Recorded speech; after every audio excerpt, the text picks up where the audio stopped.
an icy world of endless, blinding white.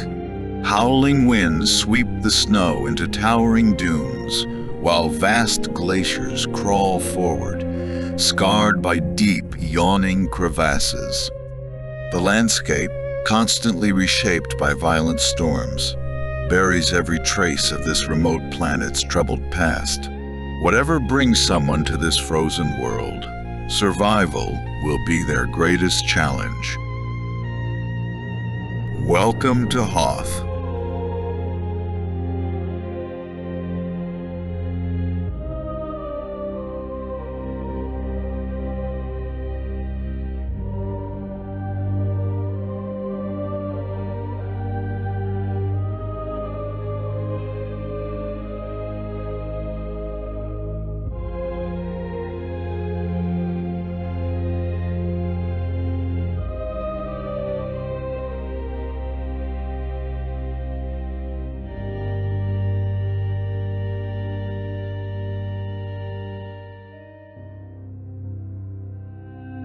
Orbiting its host star at the very edge of the habitable zone, this planet's weather was dominated by fierce cold.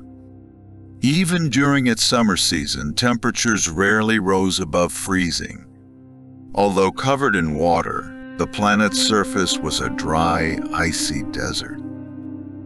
Where the white layer of ice and snow was thin, the landscape was dotted with black patches where the sharp edges of underlying rocks broke through. Elsewhere, the ice sheet was kilometers thick, insulating the planet's subsurface oceans from the harsh cold of its atmosphere. Active volcanism heated bodies of water deep beneath the ice, allowing the massive ice sheets to drift back and forth under the strong tidal forces caused by the planet's 3 moons. Streams of hot gases and water melted cavities into the ice, constantly reshaping them as the slow-moving ice sheets shifted. Enormous glaciers flowing down the mountain ranges carved deep valleys into the landscape. Beneath the glaciers, large rivers carried fresh water from the higher terrain into the lower plains. All of this was hidden beneath the massive ice sheet that covered most of the planet.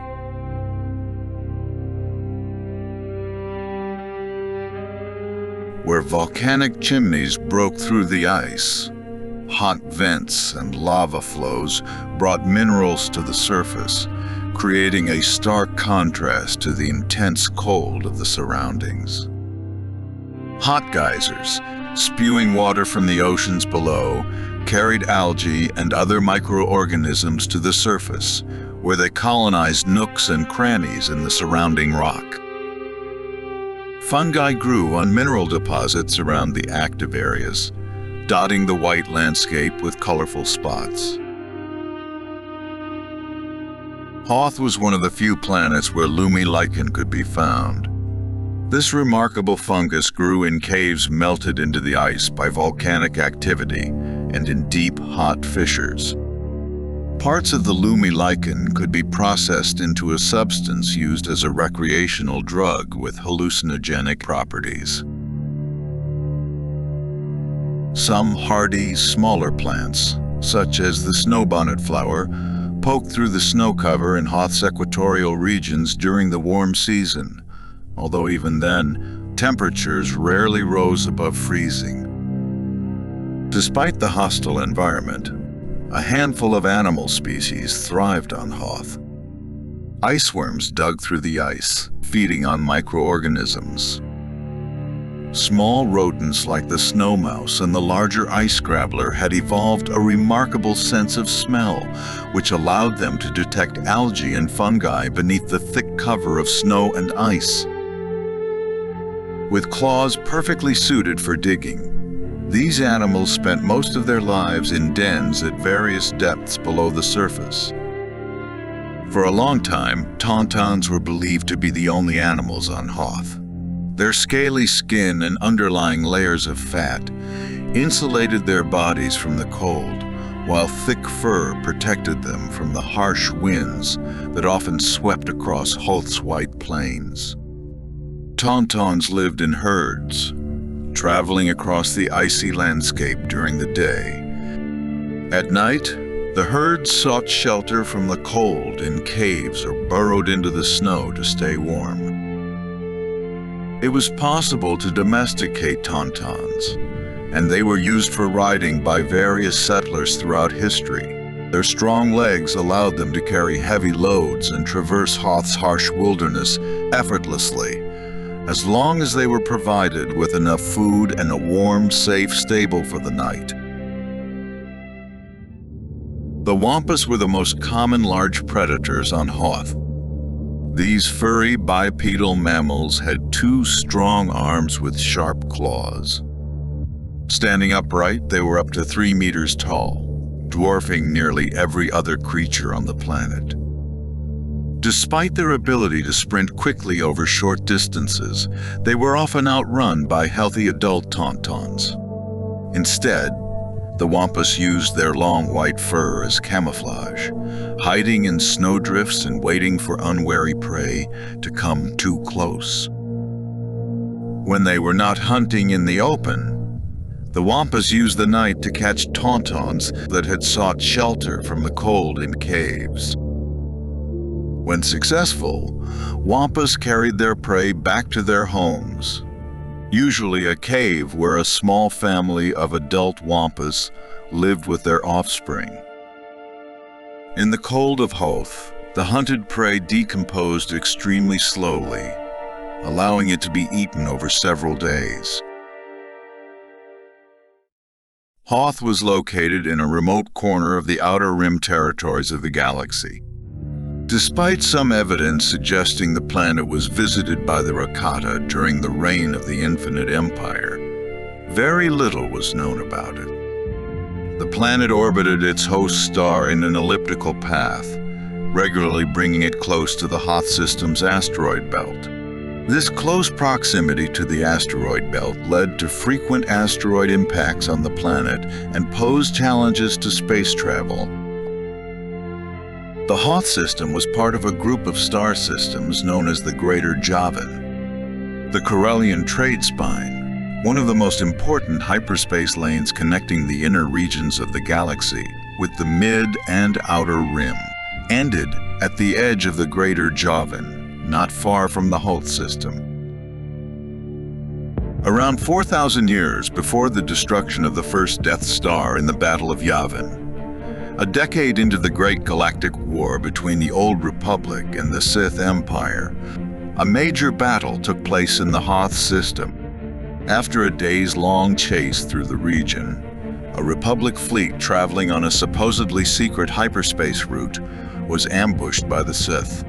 The Republic fleet included the Star of Coruscant, a large Republic dreadnought carrying the Shadow Arsenal, cloaked interplanetary missiles recently developed by the Republic to turn the tide in the war against the Sith.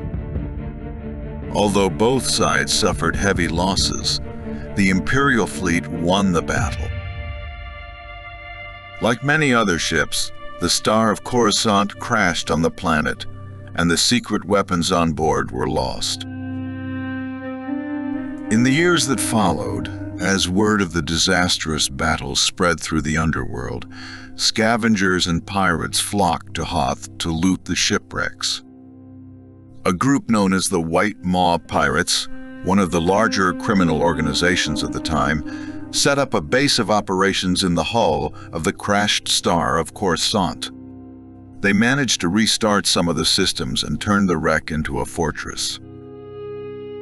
During the Cold War that followed the signing of a peace treaty between the Republic and the Sith Empire, both factions returned to Hoth. No longer engaged in active warfare, the Republic established a base on the planet. Their unofficial main objective was to recover all parts of the Shadow Arsenal that had survived the crash of the Star of Coruscant during the battle over the planet years before. The Sith Empire, eager to claim the secret weapons system for themselves, also established outposts in the icy wilderness. Both parties, however, were unable to drive the White Maw pirates out of their fortified base of operations inside the crashed Republic dreadnought. In the end, what remained of the Shadow Arsenal was destroyed during an Imperial bombing run on the White Maw positions.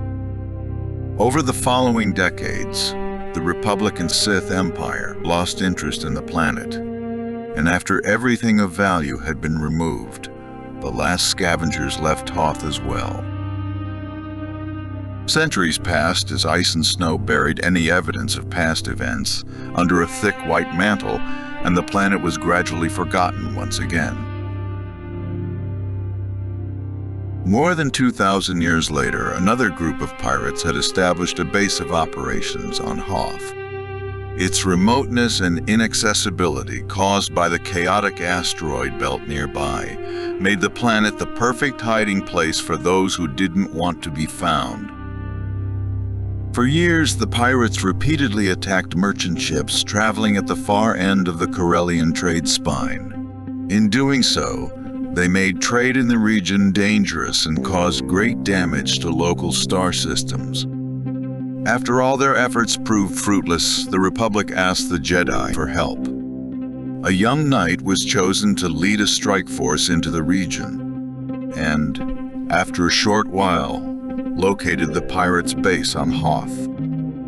After a short but intense battle, he defeated the pirates and freed the Corellian trade spine from the threat they posed. This earned him the title Lord Hoth, which he carried with him throughout his life as a powerful Jedi and successful commander of the Republic military. A few years later, the Sith faction known as the Brotherhood of Darkness gained control of the Greater Javan. Lord Hoth and his forces, now called the Army of Light, returned to Hoth to confront the fleet of the occupiers. In a massive battle in the planet's orbit, Lord Hoth once again led his forces to victory and drove off the Sith fleet.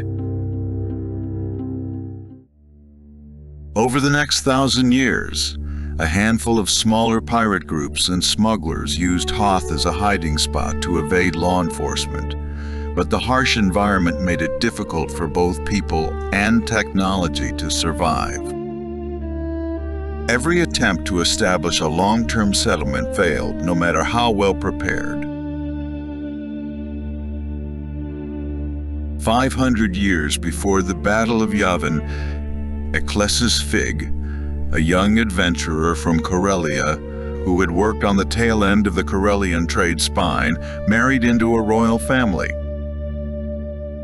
With the support of his wealthy wife and his contacts in the region, Fig established a successful business within the Greater Javan. To enable his business to flourish, he took it upon himself to explore new travel routes at this end of the trade spine. During his time, Fig mapped many new routes connecting planets within the region and significantly contributed to the expansion of the Corellian trade spine through the Greater Javan, bringing the star systems of the region closer to the galaxy. This increased trade and traffic in Hoth's neighboring systems and lured explorers and businesses into the region. Eventually, Hoth gained some popularity when a pod racing track was established on the planet. The Xi'an Range track was known for its long, straight sections over snow-covered plains and frozen lakes, where drivers could reach full speed and put their pod racers to the test. The open sections were frequently interrupted by sharp bends and narrow passages, which often ended the race for those who entered at too high a speed. The track had everything both spectators and drivers could wish for, and likely would have become much more famous if not for the harsh environmental conditions. The extreme cold and unpredictable weather sometimes made it difficult for drivers to get their pod racers' engines running. Often participants had to give up before the start, or the race had to be canceled altogether. The racetrack was abandoned sometime before the Clone Wars. Hoth was largely forgotten once again, except for the occasional pirate or smuggler who used the inaccessible planet to hide from law enforcement. or tried to get a hold of some of the valuable but illegal Lumi spice on the planet. 20 years after the end of the Clone Wars, a group of smugglers established a small base inside a cave in the Claburn mountain range near the planet's equator. A short time before the Battle of Yavin, a rebel cell went into hiding on the planet after their base on Tatooine had been uncovered and attacked by the Empire. The temporary outpost, called Gamma Base, was quickly discovered and overrun, forcing the surviving rebels to flee to the rebel base on Yavin 4. The Imperials completely demolished the base and searched the planet for additional evidence of rebel activity. After finding only signs of former pirate and smuggler presence, they left the planet as it was of no further interest to the Empire. Shortly after the Battle of Yavin, and following a dangerous chase with Imperial forces, a young rebel pilot crash-landed on Hoth near the only smuggler base that had evaded Imperial detection. A freelance operative with ties to the rebellion arrived on the planet to rescue the pilot. During the mission, this operative, who carried a significant bounty on his head, encountered the group of smugglers. They attempted to capture him in hopes of claiming the reward. The operative and the rebel pilot narrowly avoided capture and successfully escaped from Hoth. The encounter left the smugglers trapped inside their ice cave base, the entrance buried under ice and snow.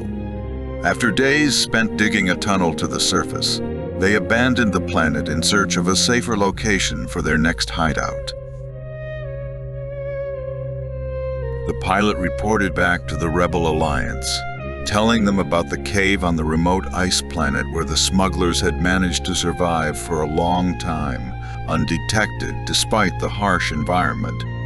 Alliance Command, in need of a remote location for a new secret base after the Empire uncovered their main base on Yavin 4, sent scouts to Hoth. The scout team, composed of Special Forces soldiers and engineers, found the smugglers' base abandoned and set up a small outpost as a base of operations for further investigation to determine whether the site was suitable for the construction of a large secret base. At the same time, an Imperial snowtrooper unit was on a mission to capture a rogue Night Sister, a witch from the planet Dathomir, who had crash-landed on Hoth shortly before. Night Sisters were known to have exotic and powerful force abilities, including the power to subject the most dangerous beasts to their will. After learning of the Night Sisters' abilities, the Rebel Alliance also sent a special unit to prevent the Imperials from capturing her. The witch used her powers to manipulate a group of Wampus into attacking her pursuers. Both Imperials and Rebels struggled to defend against the beasts while fighting each other at the same time. Purely by chance, the Imperial snowtroopers stumbled upon the small scout outpost. Realizing that the Rebel Alliance had established a presence on Hoth, they reprioritized their mission and attacked the Rebel outpost. Only when a heavy snowstorm made it impossible for them to see were they forced to retreat. As soon as the sky cleared, the snowtroopers attacked with full force, reinforced by light assault walkers. Only the heavy weapons of the Rebel Special Forces unit were able to destroy the walkers and defend the outpost against the Imperial forces. The battle ended when an even heavier storm engulfed the battlefield. The rebels retreated to the relative safety of the outpost. As the storm began to weaken, they returned to the battlefield, but the Imperials were gone. All that remained were dead stormtroopers and the wrecks of the assault walkers, which had been carried across the surface by the wind as if they were toys. After the Rebel Alliance confirmed that no Imperials had survived the battle and that word of the discovered outpost had not reached Imperial command, the site was deemed suitable to house a new base. A short time later, the Rebel Alliance began expanding the caves and building their new base in the icy mountains of Hoth. After over a year of construction, the main complex, dubbed Echo Base, was completed. Two large hangar doors opened to opposing sides of the mountain, allowing access to a massive hangar. The base was capable of housing nearly 8,000 rebel personnel and was heavily fortified. At some point before, the Rebel Alliance got their hands on a couple of V-150 Planet Defender ion cannons when they hijacked a large transport ship near the planet Kuat. These massive cannons were capable of defending large parts of a planet by disabling ships in orbit. One of them was installed on the side of a mountain on Hoth and became part of the many smaller outposts the Alliance constructed around their main base. Other outposts included the abandoned Wampa Valley base, the large outpost Beta, as well as the many Echo stations, small fortified scout posts designed to monitor the surrounding area and serve as a line of defense against ground-based attacks. A planetary shield generator had been installed a short distance from the main base as well. When fully powered, the planetary shield was capable of deflecting even the most intense bombardment from attacking fleets. However, it was only activated when necessary, to avoid detection and save energy. The main energy source for the base was a stolen reactor from an Imperial battlecruiser, buried nearly a kilometer into the rock beneath Echo Base. 3 years after the rebels had abandoned their base on Yavin 4, the Empire had yet to uncover the new main base of the Rebel Alliance. In another attempt to locate the base, a wave of countless Viper probe droids was sent to remote star systems to search for signs of Rebel activity. By pure chance, one of these probe droids stumbled upon the shield generator of Echo Base and was able to transmit its location before being destroyed by the rebels. Expecting an Imperial attack at any time, the evacuation of Echo Base began immediately. Their worst fears came true when Death Squadron, a fleet of Star Destroyers and support ships led by the Super Star Destroyer Executor, entered Hoth's orbit from hyperspace. The planetary shield provided relative safety from orbital bombardments, but the Alliance nonetheless alerted all defensive stations to buy as much time as possible for the evacuation. The Empire blockaded the planet from space, but was still unaware of the full extent of the Rebel base or its defensive capabilities. They expected an easy victory as the first Rebel transport attempted to escape. To their surprise, however, the intercepting Imperial Star Destroyer was met with a powerful salvo from the Rebels' planetary defender ion cannon. The Star Destroyer was disabled, allowing the Rebel transport to jump to hyperspace and escape the system. As transport after transport evacuated Hoth, Imperial Blizzard Force, a highly trained snowtrooper unit, landed just outside the planetary shield dome. While the shield protected Echo Base from orbital bombardment, it did not extend all the way to the ground. Supported by heavy and light assault walkers, Blizzard Force advanced on the Rebel defenses surrounding the planetary shield generator. The Rebel Alliance deployed snow speeders to assist in fending off the walkers, but their firepower proved ineffective against the heavy armor.